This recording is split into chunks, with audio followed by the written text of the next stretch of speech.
Les habla Mike Wallace. Fue un crimen espantoso. 7 asesinos, encapotados en el lenguaje de la revolución, perturbaron a un país entero. Joan Didion escribió: para muchas personas en Los Ángeles, la década del 60 terminó abruptamente el 9 de agosto de 1969, en el momento exacto en el cual la palabra de los asesinos en Cielo Drive brotó como una llamarada en toda la comunidad.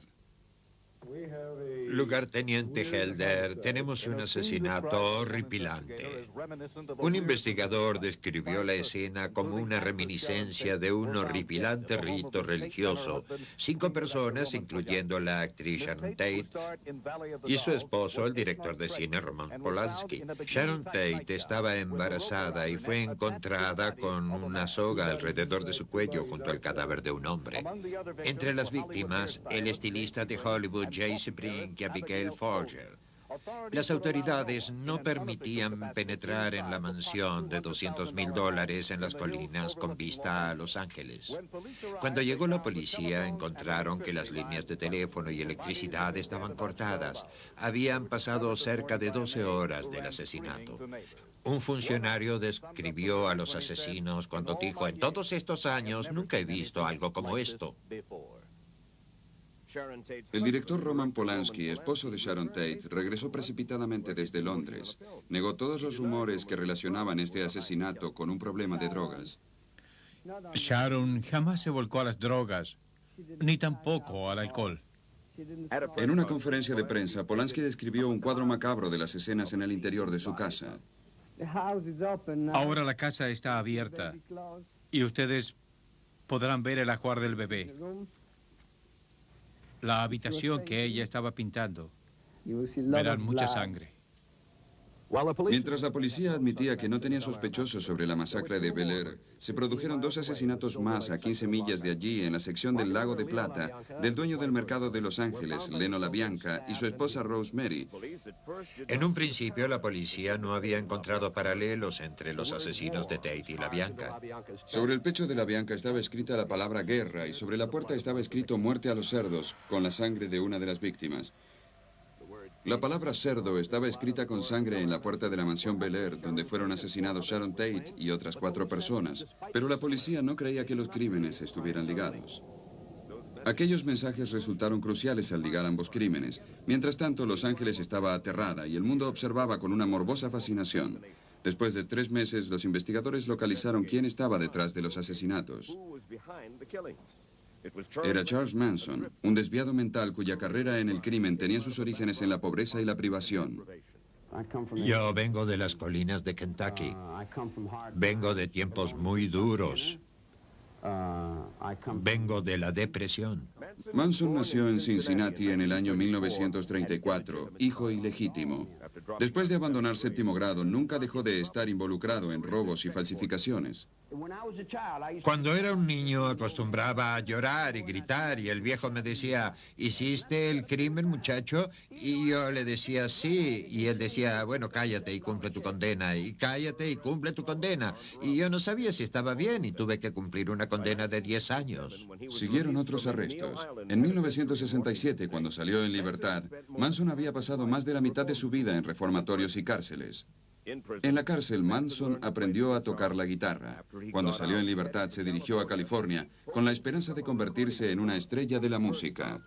Sus primeros destinos fueron Berkeley y Haight-Ashbury, lugares candentes en la emergente cultura hippie en Norteamérica.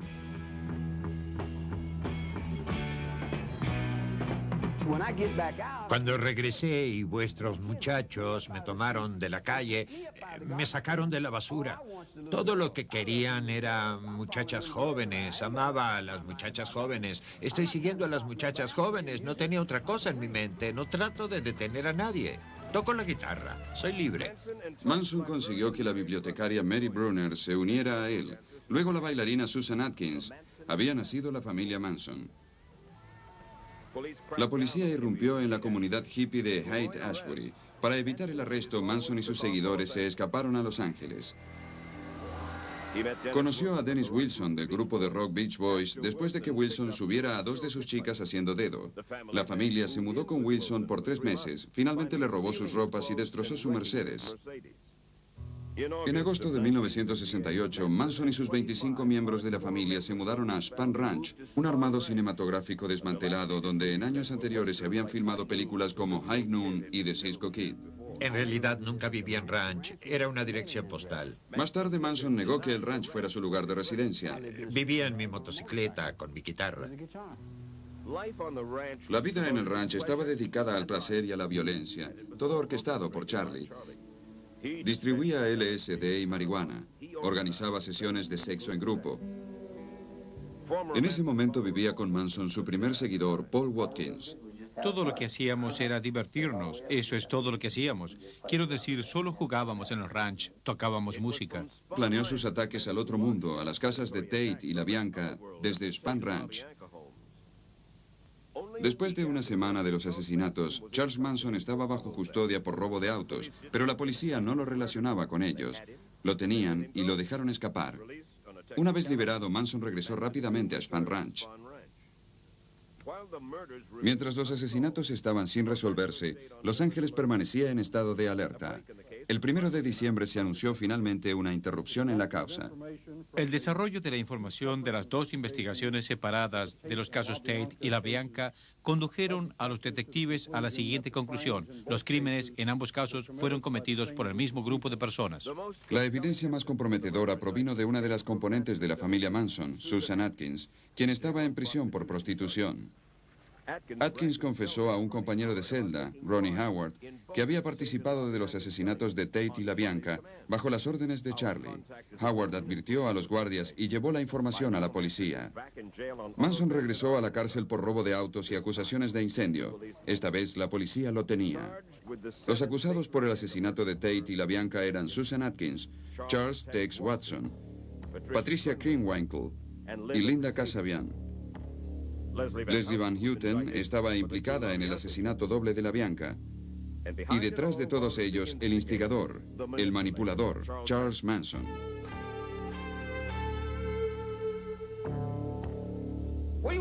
¿Por qué me quieren llamar asesino? No necesito matar a nadie, lo pienso. Lo pienso aquí.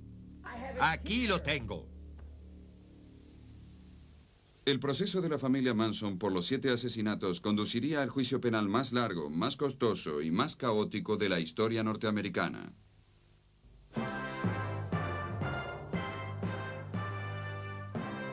juicio de Charles Manson y las 3 demandadas femeninas comenzó en junio de 1970 y duró 9 caóticos meses.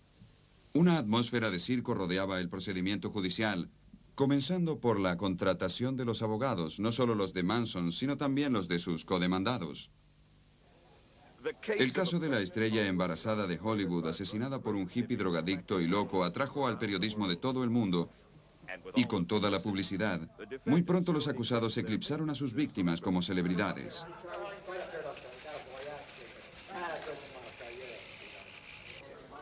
En el centro de Los Ángeles, los miembros de la familia Manson utilizaban el Palacio de Justicia como escenario, tocando para la prensa y para curiosidad de los investigadores.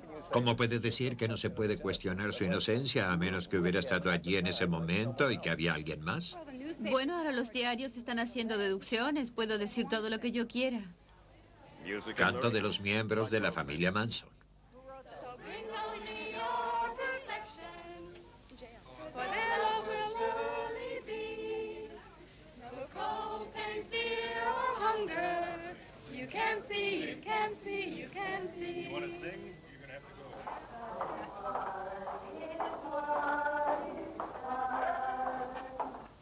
Los demandados Atkins, Krenwinkel y Van Houten cantan y se ríen del asesinato. Susan Atkins sacó provecho de la situación vendiendo su biografía. Su versión sobre los asesinatos estaba volcada en los libros de bolsillo antes que comenzara el juicio. Uno de los jurados intentó vender la historia de sus días en el juicio. Pensé que podría ganarme unos dólares honestamente, ¿por qué no habría de hacerlo? En la parte central, la atracción principal era la extravagante personalidad de Charles Manson. Que si estoy cuerdo. Bueno, cuerdo eso es relativo. Que lo diga el jurado. Un estrado solemne se vio clavado por sus groserías. Manson comenzó un diálogo con el juez mayor. Dijo que van a utilizar esta corte para matarme. Repentinamente, Manson saltó del banquillo de los acusados y saltó hacia el juez. Tenía un lápiz amarillo en su mano. Un alguacil lo agarró en el aire. Gritaba, en nombre de la justicia cristiana, alguien debería cortarte la cabeza, mientras las 3 demandadas femeninas cantaban en el fondo. El abogado defensor Ronald Hughes explicó la X que Manson se había hecho en la frente. Él mismo hizo simbólicamente una X en su frente con una navaja. Uno de los abogados defensores me dijo que el señor Manson muy bien podría ser Jesucristo reencarnado. ¿Usted considera a Charlie Manson como el anticristo? Es un profeta falso y viene a engañar tanta gente como puede. El presidente de la Fiscalía, fiscal auxiliar, Vincent Bugliosi. En un sentido legal, una persona que tenga una mente irracional no significa que sea insano. El estatus de celebridad de Manson atrajo también la atención del presidente. En una conferencia de prensa en el Palacio de Justicia Federal de Denver, el presidente Nixon afirmó que Charles Manson era culpable. Aquí está el hombre culpable directa o indirectamente de 8 crímenes sin razón. Aquí está el hombre quien, por lo que le toca a él, parece convertirse en una figura fascinante para todos. Los comentarios de Nixon crearon una pequeña tempestad cuando los abogados defensores los utilizaron como fundamento para juicio nulo. El abogado defensor de Manson era Paul Fitzgerald. Caballeros, comprendan que no pueden tratar con los prejuicios sobre un nivel tan masivo. Si el presidente dice que alguien es culpable, ¿qué recursos tenemos? Usted conteste la pregunta. En la corte, Manson tenía un diario con un titular en la primera página que trataba la controversia para que el jurado la viera. El abogado defensor Dave Sheen, quien trajo el diario a la sala de la corte, negó habérselo dado a Manson. No tenemos idea cómo Manson obtuvo esa primera página. ¿No fue deliberado el hecho? El abogado debió cumplir una condena de 3 días en prisión por poseer el diario. Pero a pesar de todos estos hechos secundarios, el juicio continuaba. El fiscal auxiliar Bugliosi basó el caso en 3 elementos claves. Primero, como retribución a la exención, la testigo Linda Kasabian dijo que ella declararía la identidad de los que formaron parte del asesinato en la casa de Tate el 9 de agosto y en la casa de la Bianca el 10 de agosto. Kasabian estaba en el auto ambas noches. La defensa, en forma vehemente, denegó el testimonio de Kasabian debido a su relación con las drogas. Había consumido LSD como 300 veces. Nosotros sostenemos que una persona que ha absorbido esa cantidad de veces la droga LSD adquiere grandes dificultades para diferenciar entre la fantasía y la realidad. Adquiere gran dificultad para diferenciar entre lo verdadero y lo falso, y entre lo correcto y lo incorrecto. Que alguien haya consumido LSD no significa que nunca más pueda decir la verdad sobre algún hecho. Por supuesto, es absurdo. Pero el juez permitió a Kasabian que hiciera su declaración para deleite del fiscal. Primero estaba en la carretera de la casa de Tate y escuchó aquellos horribles gritos que provenían del interior de la casa. Gritos que provenían de la residencia, y corrió hacia ella. Quería detener la matanza. Existía un testimonio de apoyo de un visitante del Spahn Ranch, Juan Flynn. Llegué allí, yo quería comer algo. Puso el cuchillo en mi cuello y me dijo, hijo de perra, ¿no sabes que soy yo el que realizó los asesinatos? La segunda clave para Bugliosi era probar que Manson ejercía control mental sobre los miembros de su familia. En una declaración policial, Susan Atkins dijo que todos estaban programados por Charlie. Él tenía el poder de hacer que ellos hicieran lo que él decía, hasta matar a sangre fría. El padre de Patricia Krenwinkel creía que su hija permanecía bajo el dominio de Manson. Mi hija está bajo la influencia de Manson, definitivamente sí. Su madre sentía que había criado una hija normal, bien equilibrada. Nunca tuvo altibajos. Era una joven normal, cariñosa, afectuosa. Finalmente, Bugliosi tenía que probar que había un motivo para los asesinatos. El motivo de Manson estaba resumido en Helter Skelter, el nombre de una canción de los Beatles, la cual posee las mismas palabras que estaban escritas con sangre en la casa de la Bianca. Tenía una obsesión con Helter Skelter. Predicaba que el hombre negro asesinaría a toda la raza blanca, a excepción suya y sus seguidores. Estos intentaban escapar hacia el desierto. El próximo paso en el plan de Manson fue que la familia asumiera los reglamentos sobre los negros. Paul Watkins declaró que Manson estaba por dar comienzo a una carrera de guerra. Repentinamente comenzó a hablar de revolución y asesinar y acuchillar personas y cerdos. Sí, hombres, seguía planeando y planeando y planeando más y más. Cada vez más. Hacia el final del juicio, ante la ausencia del jurado, Manson comenzó a hacer una defensa divagante de 1 hora de duración. Durante varias horas la narración de Manson mantuvo a toda la audiencia en la sala de la corte en silencio. Mezclaba comentarios de evidencia con su filosofía personal. Describió una vida en prisión que duró 23 años y él tenía ya 36. Manson dijo que él no había matado a nadie y no había dado órdenes para matar. Al pasar la mañana, Manson dijo: ustedes son tan responsables de la guerra como yo por lo de Vietnam, por matar a aquellas personas. Sus declaraciones por momento eran elocuentes e impresionantes, pero a media tarde, cuando el juez Charles Alder le preguntó si quería declarar frente al jurado, se negó. Y así hicieron el resto de los acusados. El jurado halló a Manson, Atkins, Kringwinkle y Van Houten culpables de asesinato de primer grado y conspiración. Creo que nos vimos forzados a seleccionar un jurado perteneciente a una comunidad de Los Ángeles, la cual es muy hostil y antagónica. No hubiéramos tenido ese problema con otro jurado de otro lugar. Este jurado basó su veredicto solo en las evidencias procedentes de los testigos. No tuvo influencias previas al juicio, solo es una queja por parte de la defensa. Después del juicio, el jurado no tiene una segunda conclusión sobre su decisión. Espero que sirva como lección para todos. No se puede ir a la casa de una persona y hacer una masacre. Ni siquiera utilizo la palabra asesinato, digo masacre. Estoy profundamente convencido que Helter Skelter fue lo que lo motivó a realizar todo esto y la influencia de Charles Manson sobre las muchachas que fueron enviadas a realizar el asesinato. Manson y su familia rechazaron el veredicto afeitando sus cabezas. Cortamos nuestros cabellos, lo hicimos todos juntos. 3 meses después, se condenó a los convictos. Los acusados fueron condenados a muerte en la cámara de gas en San Quintín, California. La última ejecución había sido en 1967. El sistema se ha juzgado a sí mismo. Los hermanos vendrán y lo juzgarán de la misma manera que ellos han juzgado. Las canciones de amor de la familia Manson se transformaron en siniestras amenazas. Todos ustedes saben que está por llegar una revolución y que viene rápidamente. Está justo a la vuelta de la esquina. Será mejor que crean que cortará algunas cabezas cuando llegue aquí.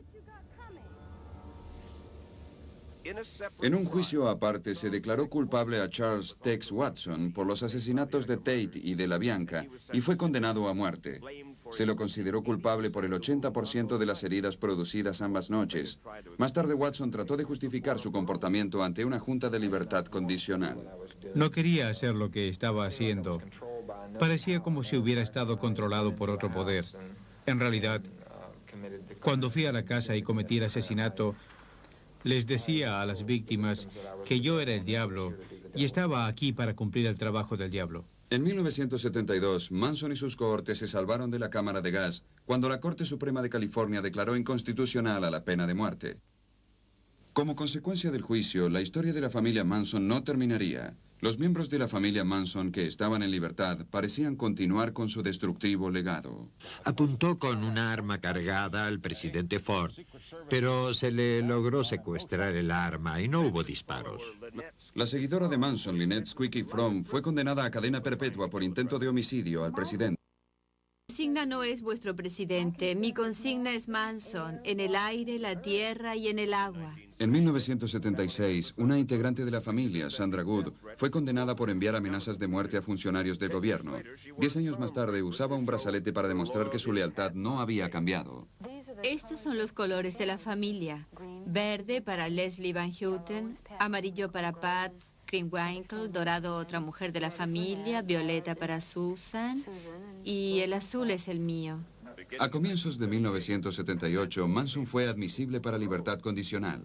Trataba a las audiencias como si fueran su juicio, como un show. Manson es francamente el mejor anunciante de la pena de muerte que los californianos hayan tenido alguna vez. ¿Usted cree que una persona que ha cometido tales atrocidades puede venir a una audiencia cada 7 días? Yo no. En 1982, la madre de Sharon Tate, Doris, comenzó a juntar firmas en su salón de belleza para mantener a la familia Manson detrás de las rejas. También asistía a programas de entrevistas defendiendo su causa, algunas veces con resultados explosivos. No son criminales, son extremadamente pacíficos, adorables, cuidan a la gente. ¿Usted es miembro de la familia Manson? Sí, estaba asociado a ellos. Me lo imaginaba. Es todo lo que tengo que decir. Sé que ellos la mataron, ¿está bien? Sé que las jóvenes la sostenían y que Watson la apuñaló hasta la muerte 27 veces. Pacífico o no, deben pagar por sus crímenes. Manson continuaba negando su culpabilidad. Durante 1987, la promoción de su libro se había transformado en un mensaje desapacible para Norteamérica. Quizás si hubiera matado a 4.500 personas, luego me hubiera sentido como si le hubiera ofrecido algo a la sociedad. Si hubiera querido matar a alguien, hubiera tomado este libro y lo hubiera hecho. Y no habría sentido nada. Habría sido como ir a comprar drogas. Si quisiera matar a la gente, no quedaría nadie. Nadie con vida. Charles Manson era un desencajado, ni siquiera bueno para el crimen. Los peritos decían que era un asesino en serie quien dependía de otros para llevar a cabo sus asesinatos. Pero como hemos visto, él era la excepción. La mayoría de los asesinos en serie son tipos solitarios que asesinan por cuenta propia, con habilidad y crueldad. La historia continuará en un momento. El FBI adoptó el término asesino en serie para identificar la clase de asesinos que parecen explotar a través de las sombras de nuestros más tremendos temores. En general de sexo masculino, entre los 20 y los 30 años, son responsables por lo menos de 4 asesinatos con algunos intervalos entre ellos. Henry Lee Lucas y John Wayne Gacy representaban 2 clases de asesinos en serie identificados por el FBI. Lucas era desviado, mataba por doquier a lo largo de Norteamérica. Fue arrestado por lo menos por 51 asesinatos. Gacy era responsable por lo menos de 33 asesinatos, realizados en un solo lugar, su casa, en un suburbio de Chicago donde aparentaba ser un ciudadano modelo. En el día de hoy, un convicto violador que con frecuencia animaba fiestas infantiles, disfrazado de payaso, fue acusado de matar a un muchacho en el aeropuerto de Chicago. La policía dice que ha confesado más asesinatos. Su personalidad fue analizada por Robert Ressler, director de la Unidad de Ciencias sobre el Comportamiento del FBI. John Wayne Gacy quizá tenga una personalidad criminal organizada clásicamente. Es un asesino en serie. Planeaba, premeditaba, desarrollaba tentaciones y artimañas para atraer a sus víctimas. Mientras vivía en Waterloo, Iowa, Gacy, esposo y padre, había estado preso por sodomía con un muchacho de 16 años. Su esposa se divorció cuando él estaba en la cárcel. Después de 18 meses en la cárcel, quedó en libertad por buen comportamiento. Se mudó a Illinois, se volvió a casar y muy rápido fue aceptado por la nueva comunidad. Dirigía una empresa de construcción. Era voluntario en el hospital de niños como Pogo, el payaso. Hasta le dio la mano a Rosalind Carter. Gacy pasaba como un hombre común, trabajador y de familia. Creo que Gacy estaba entre 2 mundos. Era en la superficie un hombre heterosexual, padre y hombre de negocios, y tenía una comunidad imaginaria guardada en su interior. Detrás de la escena, Gacy ejercía una fuerte atracción en los adolescentes. Gacy cruzaba la calle, llevándose a los jóvenes a su casa con ofertas de trabajo y marihuana. Luego los asesinaba en el sótano. En una forma increíble, la esposa de Gacy no se daba cuenta de lo que sucedía. Lentamente los jóvenes comenzaron a desaparecer de la ciudad de Norwood Park, cerca de Chicago. Arthur Peterson tuvo la suerte de poder escapar del sótano de Gacy. Quería que me diera cuenta de lo fácil que le resultaría matarme allí en ese momento. Peterson no denunció el incidente a la policía, considerando las amenazas de Gacy como una fantasía. Pero el episodio de Peterson demostró que Gacy se volvía menos cuidadoso y fuera de control. Su última víctima demostró cuán peligroso se estaba volviendo. Estaba trabajando en una droguería en Des Plaines, en Illinois, haciendo el presupuesto de un subcontrato. El joven estaba encargado del depósito y fue allí donde Gacy lo asesinó. Cuando Robert Priest, de 15 años de edad, no regresaba a su casa, sus padres, sabiendo que tenía una entrevista con Gacy, fueron a la policía. La policía puso la casa bajo vigilancia y luego obtuvo una orden de allanamiento, la cual resultó en una terrible serie de descubrimientos. En realidad se encontraron 2 cadáveres humanos, y eso es todo. Hoy las investigaciones descubrieron restos de 4 cadáveres más en el hogar de un convicto violador en un suburbio de Chicago. Esto nos lleva a 9 cadáveres. Quizás seamos testigos de uno de los más horribles crímenes del siglo. Gacy enterraba la mayoría de sus víctimas en el fondo de su casa. Finalmente se hallaron restos de 29 cadáveres, pero el cadáver de Priest no estaba entre ellos. Gacy había dicho a la policía que había arrojado el cadáver del muchacho en el río de Plains. En total, Gacy confesó 33 asesinatos en un periodo de 3 años. No obstante, en el juicio en el año 1980, Gacy alegó no culpabilidad por razones de insania. 5 semanas más tarde, el jurado rechazó su alegato y lo consideró culpable. ¿Insano o demonio? El jurado rápidamente decidió que Gacy no era loco, estando totalmente de acuerdo con los fiscales, ya que durante 7 años Gacy seducía a los adolescentes hasta llevarlos a la casa. Los torturaba, los asesinaba y luego los enterraba con mucha cautela. John Wayne Gacy regresará a la corte en el día de hoy, de modo que el jurado comenzará a considerar la condena por sus crímenes. La defensa solicita cadena perpetua al fiscal Silla Eléctrica. Después de una breve deliberación, el jurado sentenció a Gacy a muerte. El padre de Robert Priest estaba presente durante el veredicto. Venganza. Él mató a mi hijo.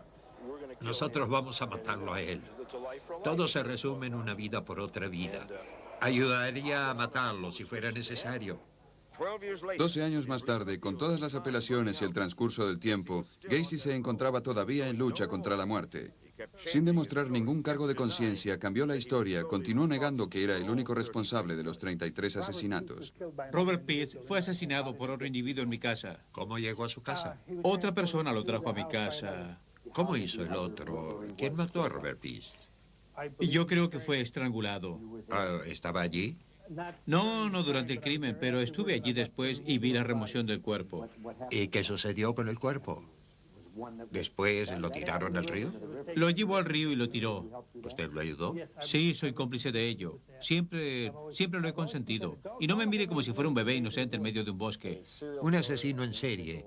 Un individuo como este es una personalidad que manipula desde la niñez. Es inherente a él. Es responsable, sabía lo que estaba haciendo, lo planeó con anticipación y luego lo llevó a cabo y lo disfrutó. Después de 14 años de lucha con la muerte, hoy fue ejecutado el asesino en serie John Wayne Gacy. En mayo de 1994, en el Centro Correccional de White State en Joliet, Illinois, le aplicaron una inyección mortal. Negó sus crímenes hasta último momento, lo cual es una actitud típica de muchos asesinos en serie. Como Gacy, Henry Lee Lucas fue un depredador calculador con un ego demasiado grande, quien creía que nunca sería capturado. A diferencia de Gacy, Lucas fue un errante quien asesinó personas por más de 30 años, comenzando en el año 1951.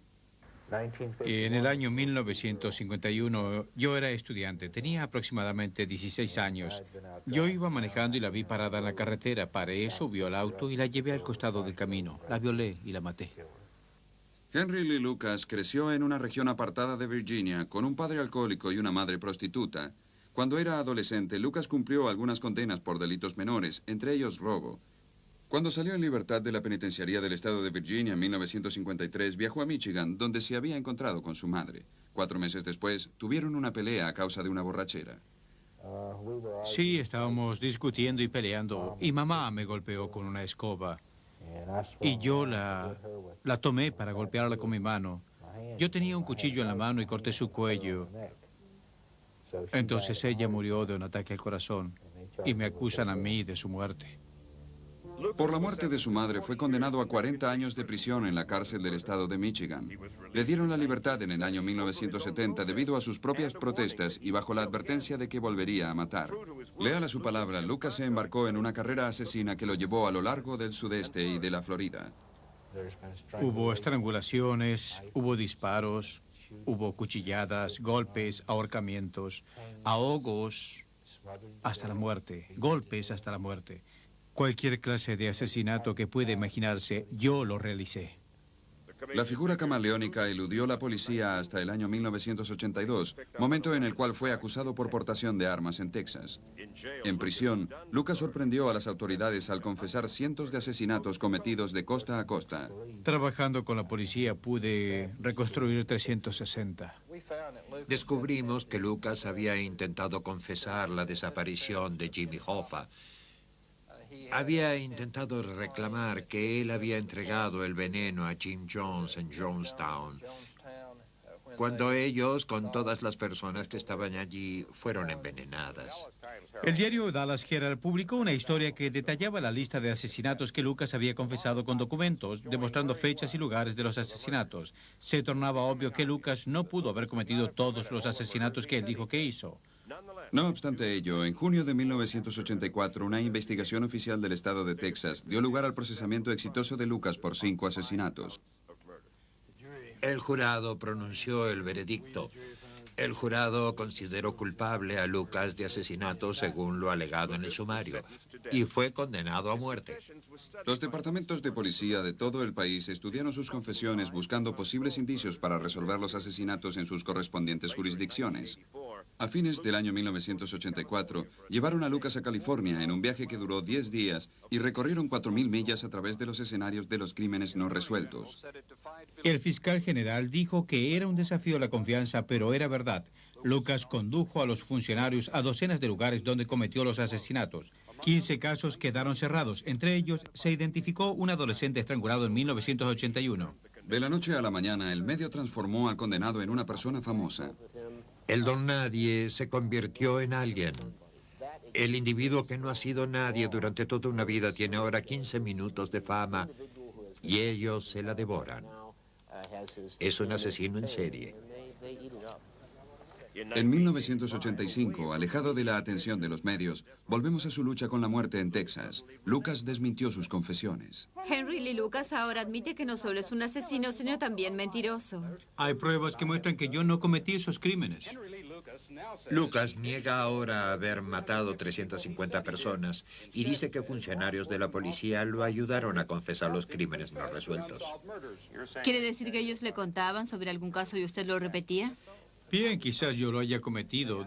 Decían, no que eso no fuera correcto. Usted sabe que yo sé que había algo más. Entonces yo decía, no, quizás yo la estrangulé. No, eso no es verdad, usted sabe. Bueno, yo decía, quizás la apuñalé, y ellos me decían, no, sí, es correcto, eso es correcto.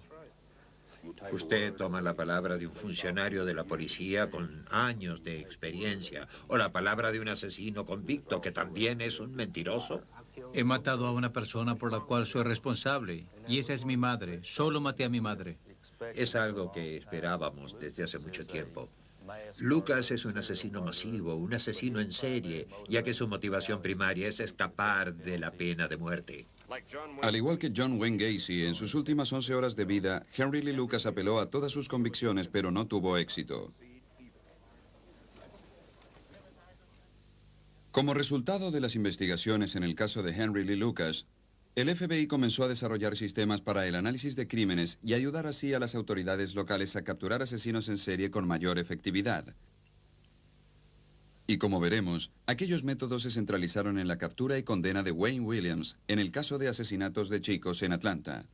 El caso de asesinatos de niños en Atlanta centró la atención nacional para desarrollar todas las técnicas necesarias por parte del FBI para combatir los asesinos en serie.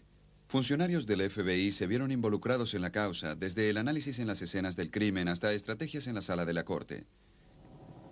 El caso sobre asesinato de niños en Atlanta comenzó el 28 de julio de 1979, cuando una mujer salió a caminar y descubrió los cadáveres de 2 adolescentes. Las primeras víctimas son Edward Smith, de 14 años, y Alfred Evans, de 13 años.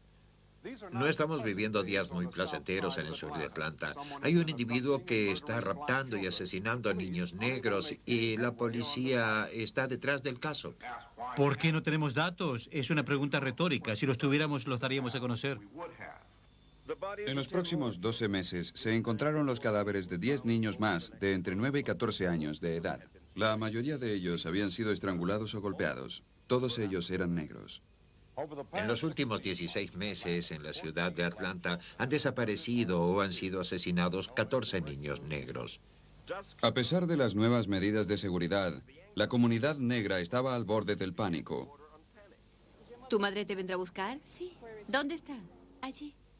Nuestra pequeña niña hasta tenía miedo de subir al micro de la escuela. En marzo de 1981 encontraron 20 cadáveres.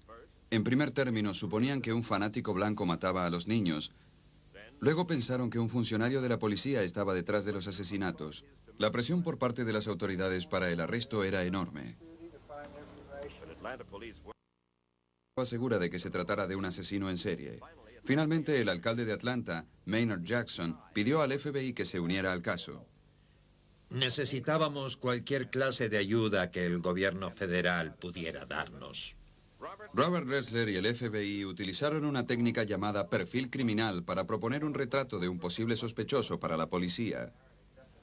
Estudiaron las autopsias y los informes sobre las escenas de los crímenes de todas las víctimas y compararon esa información con los datos computarizados sobre los métodos y estilos de otros asesinos en serie.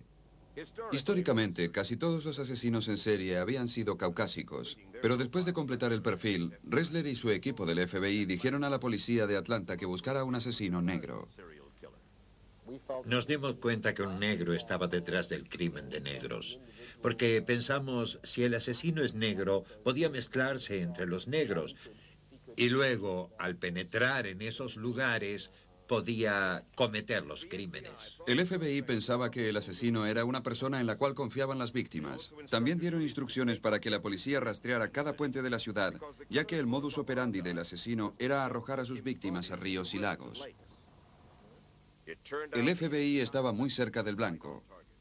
El 22 de mayo de 1981, la policía arrestó a Wayne Williams después de escuchar un fuerte chapuzón y ver cómo escapaba del puente del río Chattahoochee. Williams tenía 23 años, retirado de la escuela, vivía con sus padres ancianos. Se dedicaba a todo tipo de comercio. Dirigía una estación de radio vecina y también era fotógrafo de noticias para Video Independiente.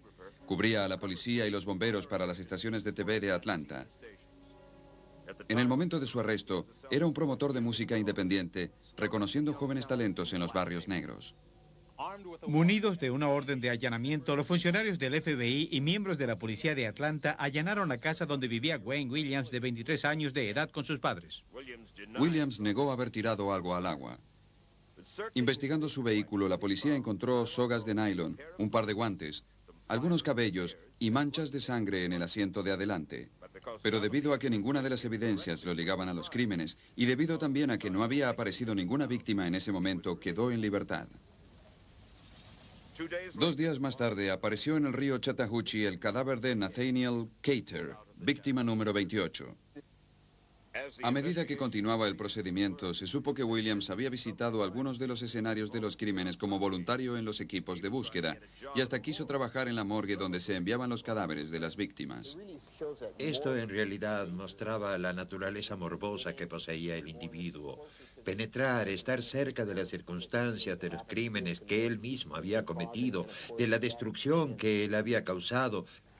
En Atlanta, la policía arrestó y acusó a Wayne Williams, de 23 años, por la serie de asesinatos de niños negros. El documento de acusación data del 23 de junio, con los asesinatos de Nathaniel Cater y otro hombre, Jimmy Ray Payne, cuyos restos se encontraron en el río Chattahoochee. La abogada de William, Mary Welcome, dijo en el día de hoy que su cliente apelaría a la no culpabilidad por la acusación de asesinato. Mañana se realizará la audiencia preliminar. Les dije que no tiré nada en el río. Ellos dicen que sí. Debe haber un montón de asesinos en la ciudad. Yo no lo hice. Durante las 9 semanas que duró el juicio, Williams confundía con su relato, sin brindar evidencias en su contra. El jurado en el juicio de Atlanta de Wayne Williams se dirigió a hacer una visita personal al lugar clave de la evidencia y al punto clave de argumento entre la prosecución y la defensa. Es el puente del río Chattahoochee. La parte acusadora cree que sobre estas 2 líneas del puente, Wayne Williams detuvo su coche alrededor de las 3 de la mañana el día 22 de mayo. Sacó el cuerpo de Nathaniel Carter y lo arrojó al río Chattahoochee. El juez Clarence Cooper dijo que era obvio que el jurado hubiera prestado especial atención al testimonio, pero los abogados de la defensa esperaban más. La parte acusadora instigó a Williams sobre los asesinatos durante 3 días. Era una estrategia del FBI para invadir la fachada inocente del acusado. Durante 2 días, Williams se mantuvo firme, pero luego se mantuvo frío y hostil. El corresponsal de noticias de CBS, David Cullen, escribió sus declaraciones del último día. Ahora estoy hasta los huesos. Estoy cansado y trato de hacerlo mejor para responder esta pregunta. La pregunta es si yo maté a alguien. Y lo he dicho, a ese hombre yo no lo maté. Cuando el fiscal preguntó a Williams si estaba dotado de una doble personalidad, Williams estaba muy agitado. Si usted quiere al verdadero Williams, aquí lo tiene. Soy yo. Según el profesor de Derecho de la Universidad Emory, Abraham Ordover, la reacción colérica de Williams puso al jurado en su contra. Vieron a un hombre el cual se pintaba a sí mismo como un perfeccionista, alguien que era perfecto, y lo estaba haciendo.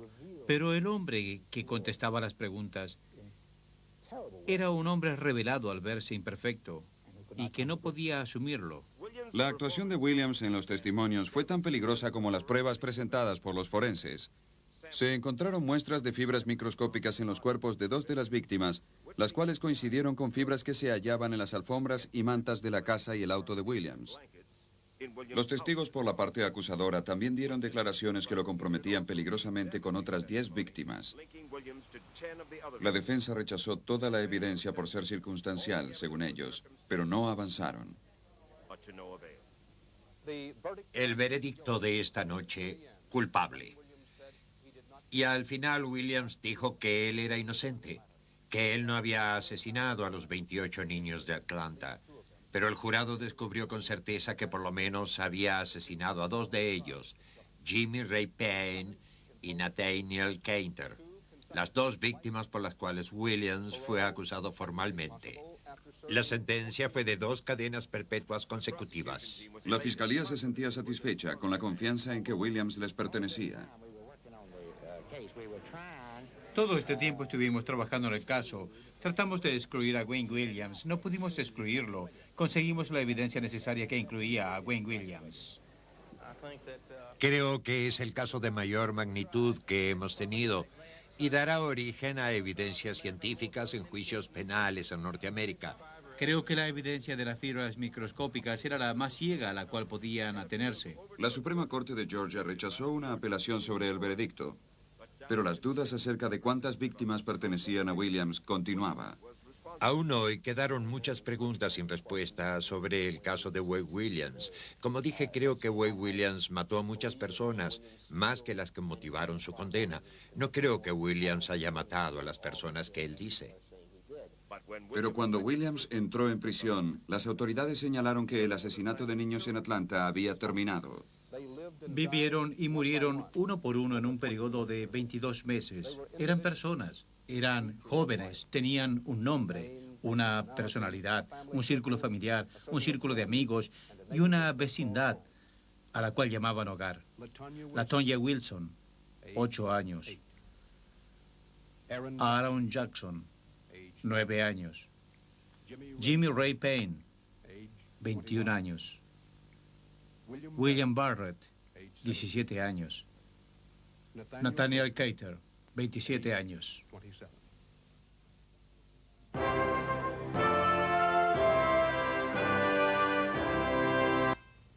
Desafortunadamente, la historia de asesinos en serie no tiene fin.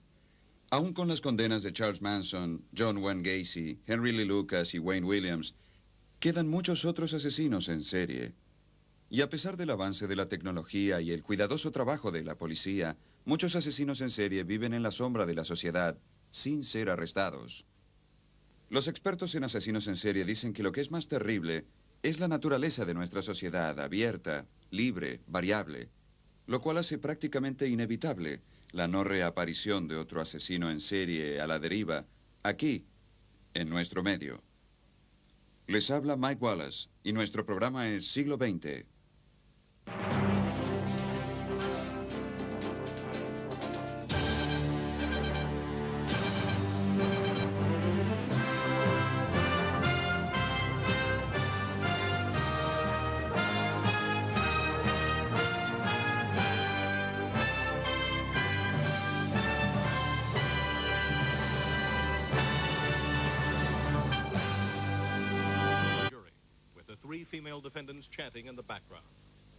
El abogado defensor Ronald Hughes explicó la X que Manson se había hecho en la frente.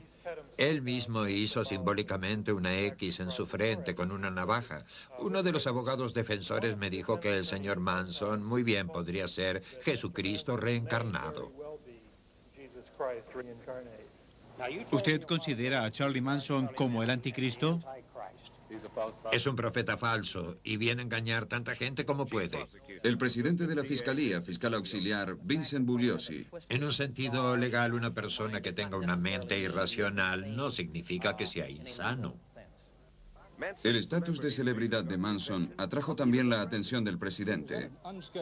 En una conferencia de prensa en el Palacio de Justicia Federal de Denver, el presidente Nixon afirmó que Charles Manson era culpable. Aquí está el hombre culpable directa o indirectamente de 8 crímenes sin razón.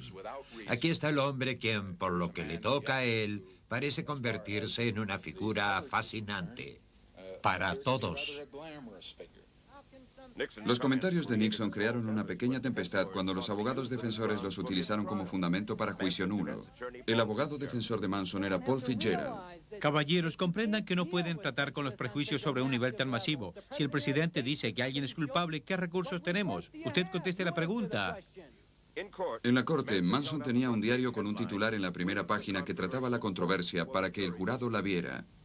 El abogado defensor Dave Sheen, quien trajo el diario a la sala de la corte, negó habérselo dado a Manson. No tenemos idea cómo Manson obtuvo esa primera página. ¿No fue deliberado el hecho? El abogado debió cumplir una condena de 3 días en prisión por poseer el diario.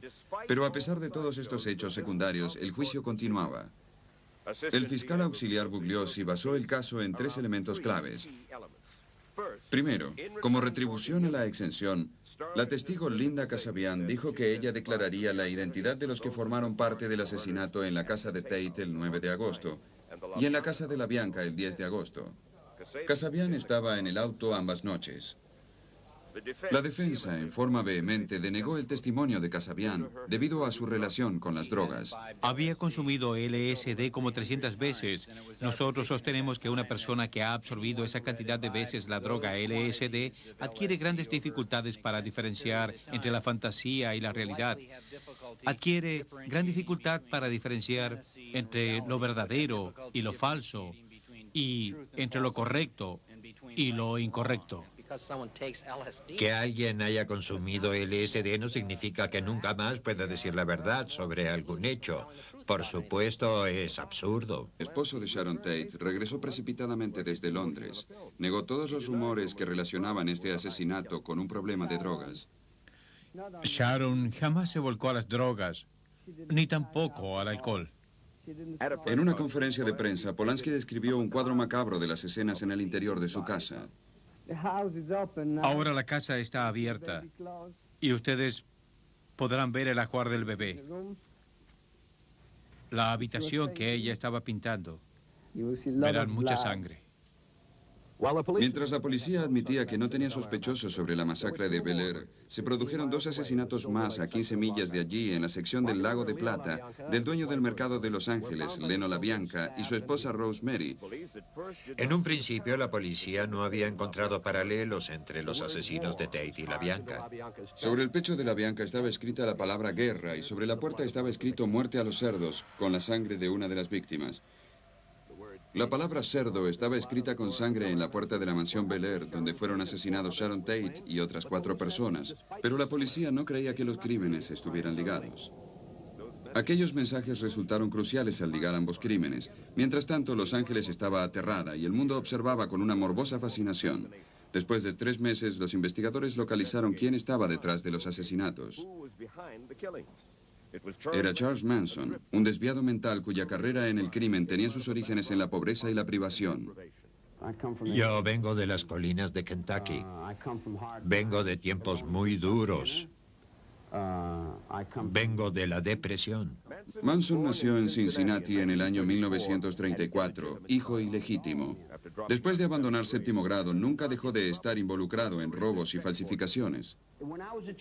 Cuando era un niño acostumbraba a llorar y gritar y el viejo me decía, ¿hiciste el crimen, muchacho? Y yo le decía, sí. Y él decía, bueno, cállate y cumple tu condena. Y cállate y cumple tu condena. Y yo no sabía si estaba bien y tuve que cumplir una condena de 10 años. Siguieron otros arrestos. En 1967, cuando salió en libertad, Manson había pasado más de la mitad de su vida en reformatorios y cárceles. En la cárcel, Manson aprendió a tocar la guitarra. Cuando salió en libertad, se dirigió a California con la esperanza de convertirse en una estrella de la música. Sus primeros destinos fueron Berkeley y Haight-Ashbury, lugares candentes en la emergente cultura hippie en Norteamérica.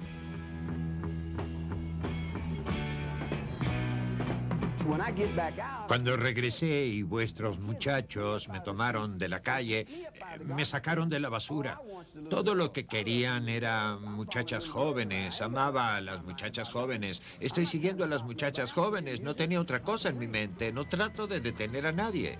Toco la guitarra. Soy libre. Manson consiguió que Las dos víctimas por las cuales Williams fue acusado formalmente. La sentencia fue de 2 cadenas perpetuas consecutivas. La fiscalía se sentía satisfecha con la confianza en que Williams les pertenecía. Todo este tiempo estuvimos trabajando en el caso. Tratamos de excluir a Wayne Williams. No pudimos excluirlo. Conseguimos la evidencia necesaria que incluía a Wayne Williams. Creo que es el caso de mayor magnitud que hemos tenido y dará origen a evidencias científicas en juicios penales en Norteamérica. Creo que la evidencia de las fibras microscópicas era la más ciega a la cual podían atenerse. La Suprema Corte de Georgia rechazó una apelación sobre el veredicto, pero las dudas acerca de cuántas víctimas pertenecían a Williams continuaba. Aún hoy quedaron muchas preguntas sin respuesta sobre el caso de Wade Williams. Como dije, creo que Wade Williams mató a muchas personas, más que las que motivaron su condena. No creo que Williams haya matado a las personas que él dice. Pero cuando Williams entró en prisión, las autoridades señalaron que el asesinato de niños en Atlanta había terminado. Vivieron y murieron uno por uno en un periodo de 22 meses. Eran personas, eran jóvenes, tenían un nombre, una personalidad, un círculo familiar, un círculo de amigos y una vecindad a la cual llamaban hogar. LaTonya Wilson, 8 años. Aaron Jackson, 9 años. Jimmy Ray Payne, 21 años. William Barrett, 17 años. Nathaniel Cater, 27 años.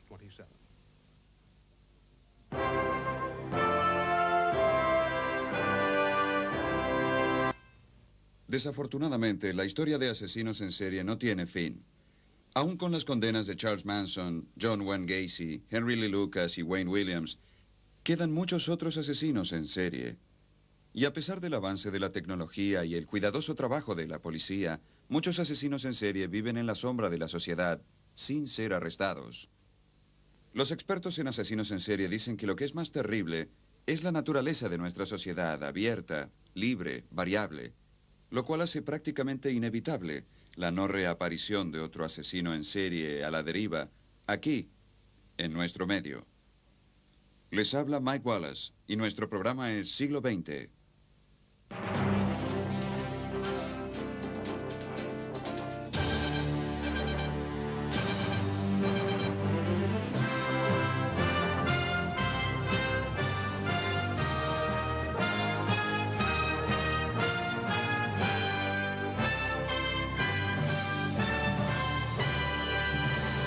Lo tenía. Los acusados por el asesinato de Tate y LaBianca eran Susan Atkins, Charles Tex Watson, Patricia Krenwinkel y Linda Kasabian. Leslie Van Houten estaba implicada en el asesinato doble de LaBianca. Y detrás de todos ellos, el instigador, el manipulador, Charles Manson.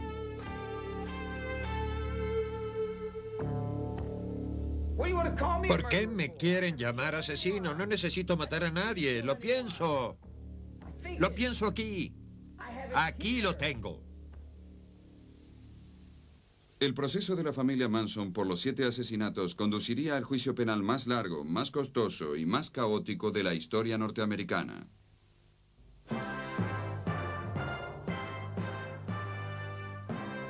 El juicio de Charles Manson y las 3 demandadas femeninas comenzó en junio de 1970 y duró 9 caóticos meses.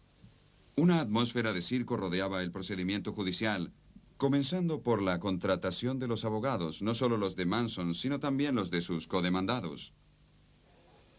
El caso de la estrella embarazada de Hollywood, asesinada por un hippie drogadicto y loco, atrajo al periodismo de todo el mundo y con toda la publicidad. Muy pronto los acusados eclipsaron a sus víctimas como celebridades.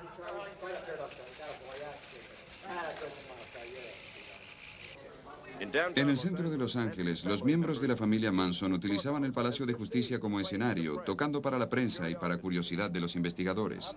¿Cómo puede decir que no se puede cuestionar su inocencia a menos que hubiera estado allí en ese momento y que había alguien más? Bueno, ahora los diarios están haciendo deducciones. Puedo decir todo lo que yo quiera. Canto de los miembros de la familia Manson.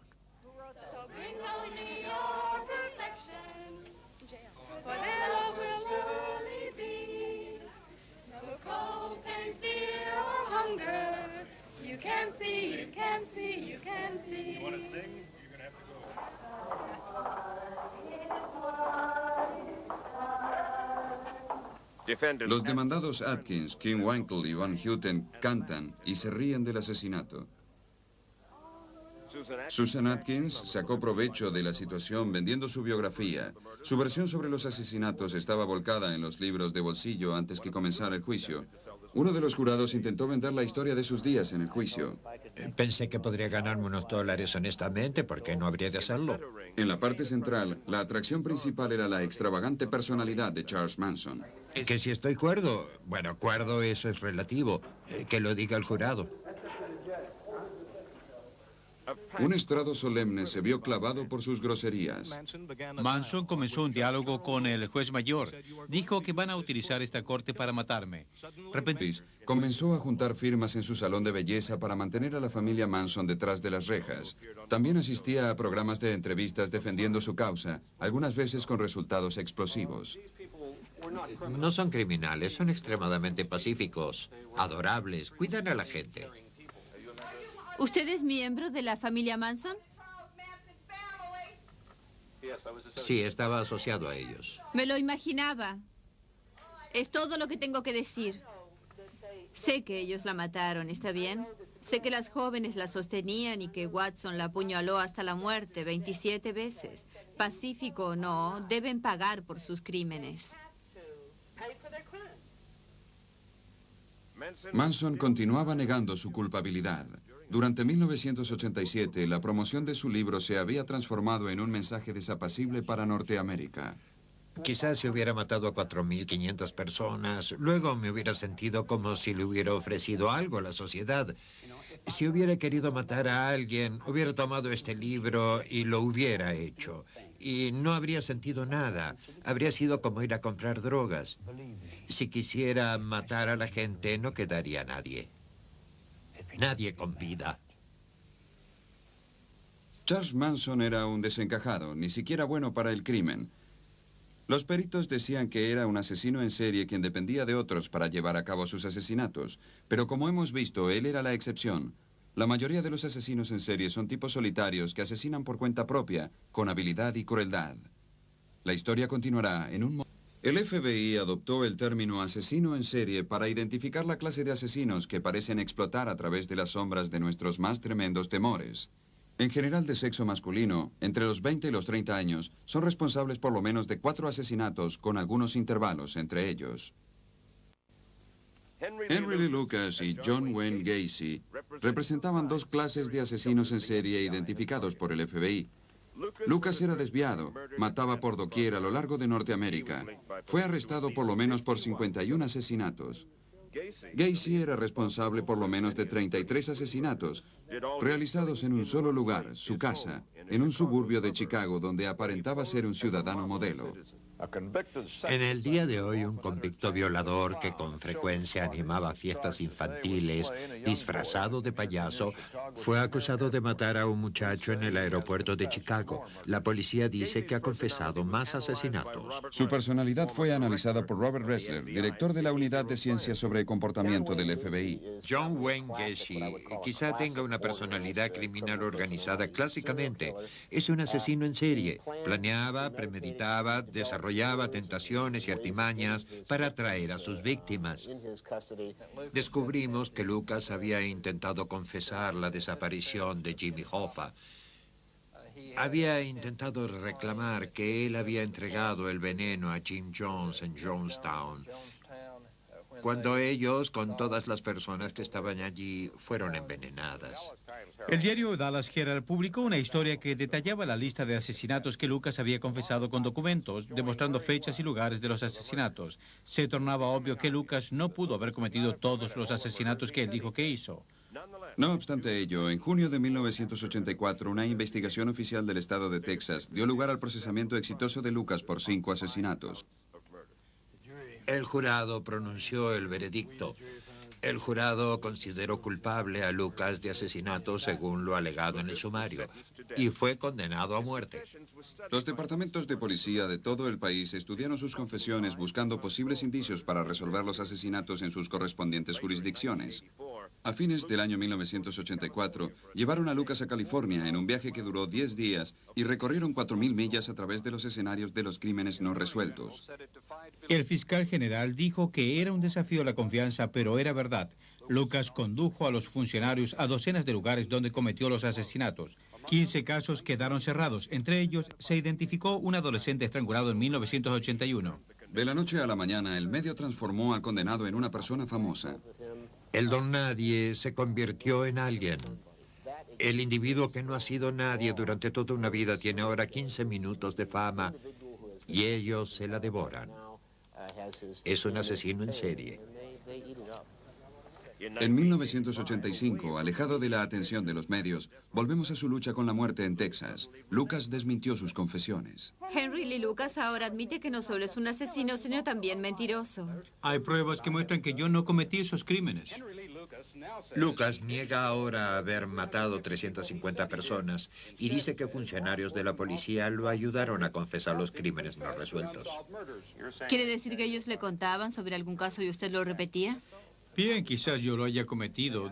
Decían, no que eso no fuera correcto. Usted sabe que yo sé que había algo más. Entonces yo decía, no, quizás yo la estrangulé. No, eso no es verdad, usted sabe. Bueno, yo decía, quizás la apuñalé, y ellos me decían, no, sí es correcto, eso es correcto.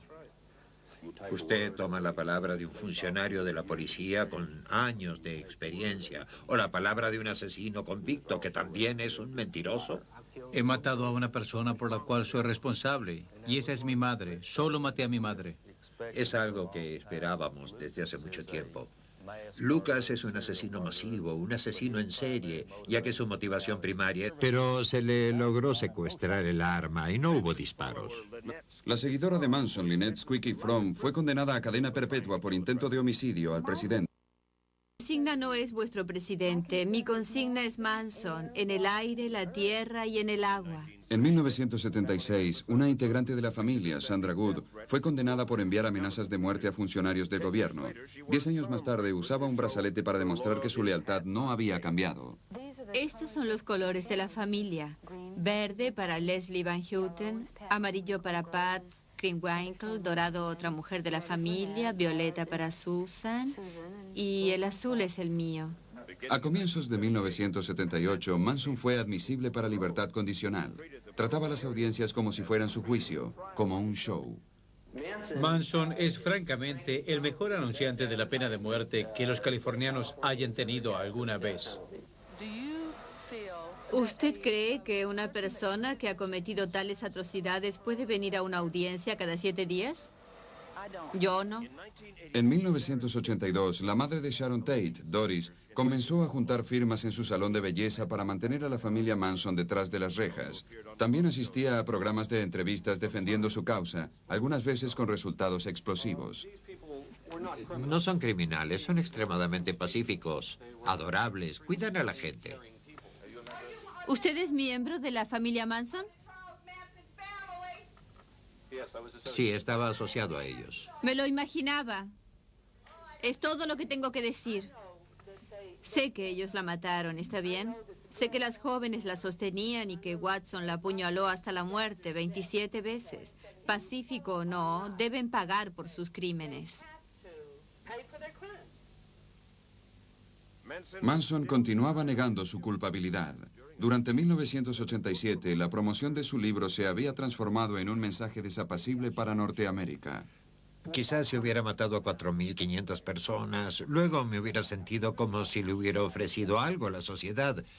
Si hubiera querido matar a alguien, hubiera tomado este libro y lo hubiera hecho.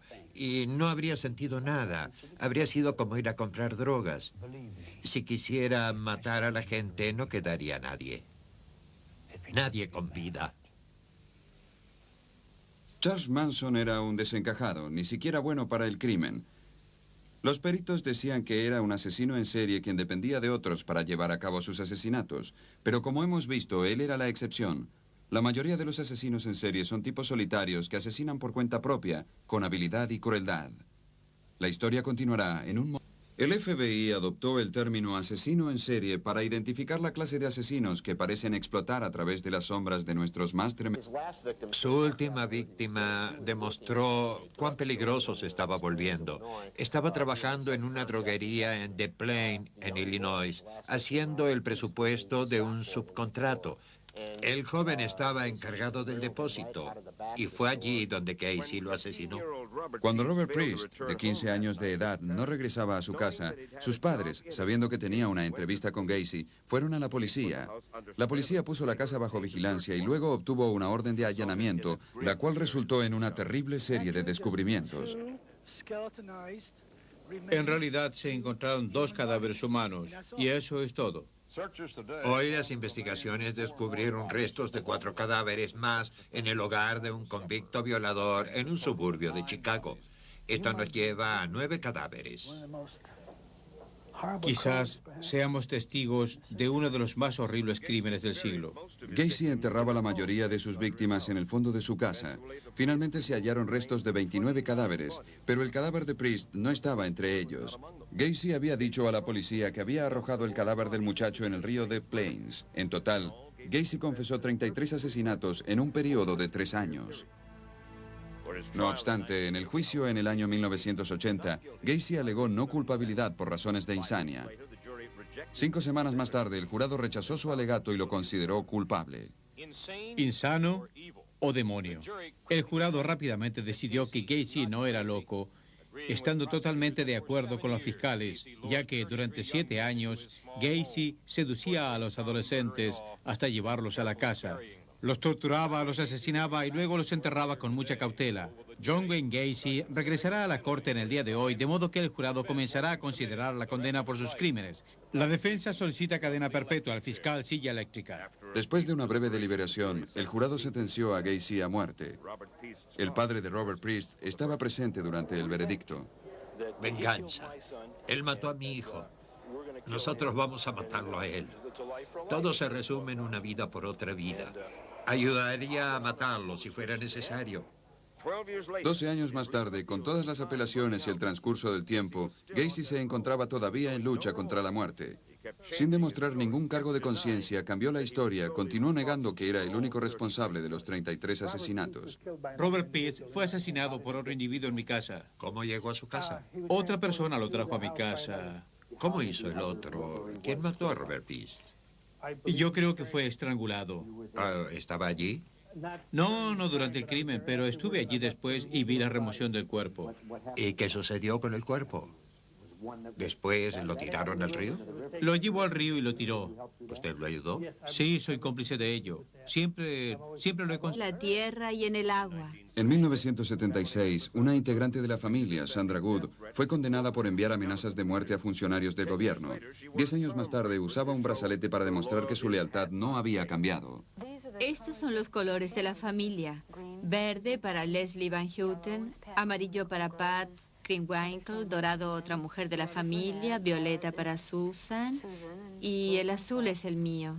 A comienzos de 1978, Manson fue admisible para libertad condicional. Trataba a las audiencias como si fueran su juicio, como un show. Manson es francamente el mejor anunciante de la pena de muerte que los californianos hayan tenido alguna vez. ¿Usted cree que una persona que ha cometido tales atrocidades puede venir a una audiencia cada 7 días? Yo no.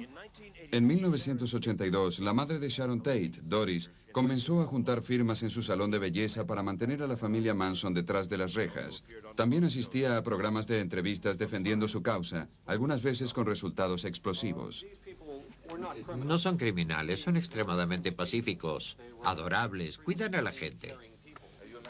¿Usted es miembro de la familia Manson? Sí, estaba asociado a ellos. Me lo imaginaba.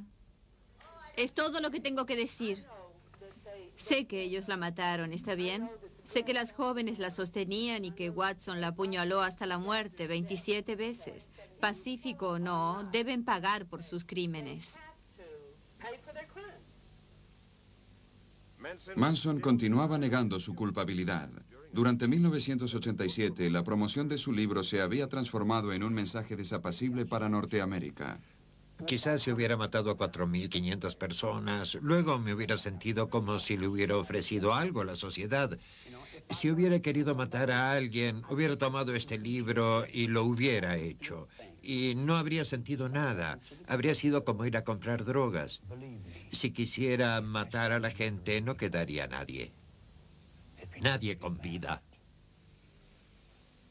Charles Manson era un desencajado, ni siquiera bueno para el crimen. Los peritos decían que era un asesino en serie quien dependía de otros para llevar a cabo sus asesinatos. Pero como hemos visto, él era la excepción. La mayoría de los asesinos en serie son tipos solitarios que asesinan por cuenta propia, con habilidad y crueldad. La historia continuará en un momento. El FBI adoptó el término asesino en serie para identificar la clase de asesinos que parecen explotar a través de las sombras de nuestros más tremendos temores. En general de sexo masculino, entre los 20 y los 30 años, son responsables por lo menos de 4 asesinatos con algunos intervalos entre ellos. Henry Lee Lucas y John Wayne Gacy representaban dos clases. En la corte, Manson tenía un diario con un titular en la primera página que trataba la controversia para que el jurado la viera. El abogado defensor Dave Sheen, quien trajo el diario a la sala de la corte, negó habérselo dado a Manson. No tenemos idea cómo Manson obtuvo esa primera página. ¿No fue deliberado el hecho? El abogado debió cumplir una condena de 3 días en prisión por poseer el diario. Pero a pesar de todos estos hechos secundarios, el juicio continuaba. El fiscal auxiliar Bugliosi basó el caso en 3 elementos claves. Primero, como retribución a la exención, la testigo Linda Kasabian dijo que ella declararía la identidad de los que formaron parte del asesinato en la casa de Tate el 9 de agosto y en la casa de la Bianca el 10 de agosto. Kasabian estaba en el auto ambas noches. La defensa, en forma vehemente, denegó el testimonio de Kasabian debido a su relación con las drogas. Había consumido LSD como 300 veces. Nosotros sostenemos que una persona que ha absorbido esa cantidad de veces la droga LSD adquiere grandes dificultades para diferenciar entre la fantasía y la realidad. Adquiere gran dificultad para diferenciar entre lo verdadero y lo falso, y entre lo correcto y lo incorrecto. Que alguien haya consumido LSD no significa que nunca más pueda decir la verdad sobre algún hecho. Por supuesto, es absurdo. Pero el juez permitió a Kasabian que hiciera su declaración para deleite del fiscal. Primero estaba en la carretera de la casa de Tate y escuchó aquellos horribles gritos que provenían del interior de la casa. Gritos que provenían de la residencia, y corrió hacia ella. Quería detener la matanza. Existía un testimonio de apoyo de un visitante del Spahn Ranch, Juan Flynn. Llegué allí, yo quería comer algo. Puso el cuchillo en mi cuello y me dijo, hijo de perra, ¿no sabes que soy yo el que realizó los asesinatos? La segunda clave para Bugliosi era probar que Manson ejercía control mental sobre los miembros de su familia. En una declaración policial, Susan Atkins dijo que todos estaban programados por Charlie. Él tenía el poder de hacer que ellos hicieran lo que él decía, hasta matar a sangre fría.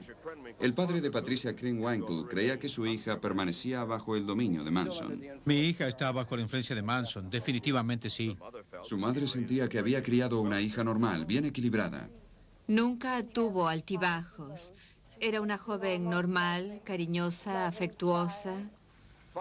Finalmente, Bugliosi tenía que probar que había un motivo para los asesinatos. El motivo de Manson estaba resumido en Helter Skelter, el nombre de una canción de los Beatles, la cual posee las mismas palabras que estaban escritas con sangre en la casa de la Bianca.